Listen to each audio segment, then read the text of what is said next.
apie tai, kaip sodose ir sodybose šiltinti rąstinius ar karkasinius namus.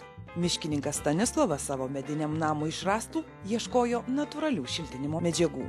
Tačiau prieš 3 metus akmens vata apšiltintame erdviame name kiekvieną žiemą darėsi vis šalčiau. Pas manis kaip yra nams vėjų pagairiai ir per tą akmens vatą put kiaurai vėjai. Ir taip viskas ramu, viskas normaliai. Jeigu šaltis yra geras, tai labai greit išgarina šilumą. Miškininkui Stanislovui viena statybų įmonė pasiūlė namo sieną šiltinti ekovata. Ši medžiaga naudojama ventiliuojamų pastato konstrukcijų šiluminiai izoliacijai. Akmens vata yra nedegi, tačiau šių savybių nepakako. Namo šeimininkas sako, jog visą žiemą teko nuolat kūrenti krosnį, kad namas būtų šiltas, nes per sienas tiesiog švilpė vėjas. Negarantuoju, kad čia nebuvo tų klaidų kažkiek ir meistrų padaryti, bet iš dalies tą vėją sulaikyti, nesulaiko. Iš tikrųjų, kaip, atrodo, gana vienas pigesnių variantų tas buvo akmens vata ir kaip, dėl to gal daugiau ir pasirinkom, kaip saks, smog 2 kartus. Akmens vata atsidūrė kieme. Negal sakyti, kad čia yra visiškas blogas dalykas. Gal irgi, dėti gali ant lygaus pagrindą, viskas, kur prispaudimo nėra, dailiai sudėti, viskas tvarkoja daug, bet ant sienų aš taip šiltintų, sakau, aš kitąkart nešiltinčiau. Miškininkas Stanislovas pasidomėjo, kaip rąstinius namus šiltina kiti jo kolegos miškininkai. Kiek atsiliepimų apie ekovato, čia kolega vienas užsipūtė irgi nesibėdavo, kai sako, ir žiemą išbuvo, ir vasarą, sakė, temperatūra yra neaukšta, vien už gerą termoizoliaciją yra. Aš pažiūrėjau, kaip, buvau prieš tai domėjęsis, kažkiek buvau, bet vėl ekovata, supranti, kol net ir pažįstam aplinkui, vėl žmogus nori, kai sako, pačiupinėti. Tikrai, kad žinotume, kas tai yra. Tai, kai pamačiau realiai, man rodos, kad turėtų būti geresnis variantas. Mūsų laidos ekspertas, statybų inžinierius Vaclovas Kryževičius sako, jog statant namą reikia susipažinti su visomis termoizoliacinėmis medžiagomis ir dėl jų naudojimo pasitarti su architektais ar statybų specialistais. Namo šeimininkui būtina žinoti, kaip montuojamos šiltinimo medžiagos, sako Vaclovas Kryževičius. Va, žiūrėkit, dedam difuzinį plėvelį.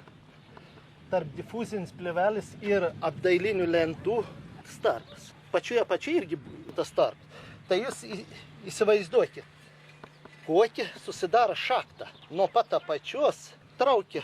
Ir kada eina žiemos metu šaltas oras, jis atšaldo tas mineralinis. Tiesiog per difuzinį plėvelį nusiurbia šilumą.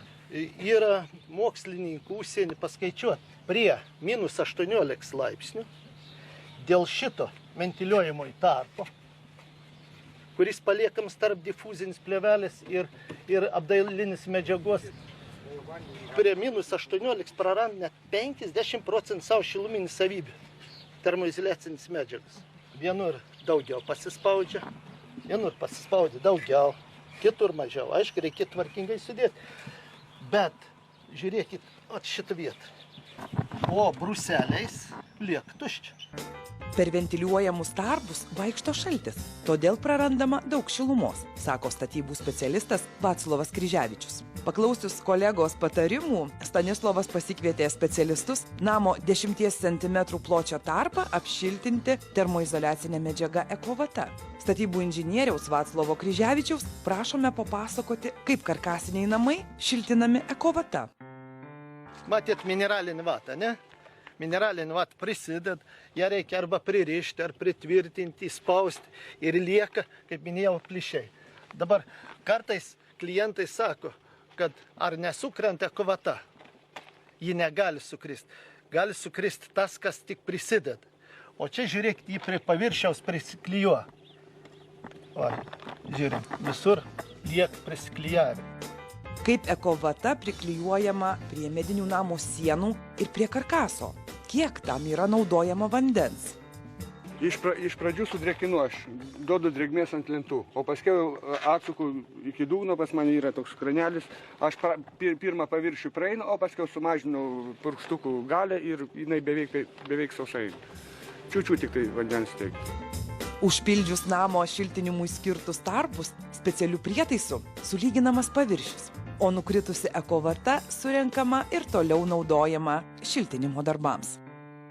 Manau, kad čia ir perspektyvesnis dalykas negu tai, kas buvo. Kaip vis tiek prisiput visi tarpai, neliek plyšių ir tas gerai prisiglaudu ir tarkim, nei to prispaudimo tarp tų lagių, kai dedas su rankom, tai tu vis tiek nori, nenori, kad laikytumės kažkiek, gal daugiau tas lagės sudedi ir kai prispaudi, tu jau pat šalči tarpai.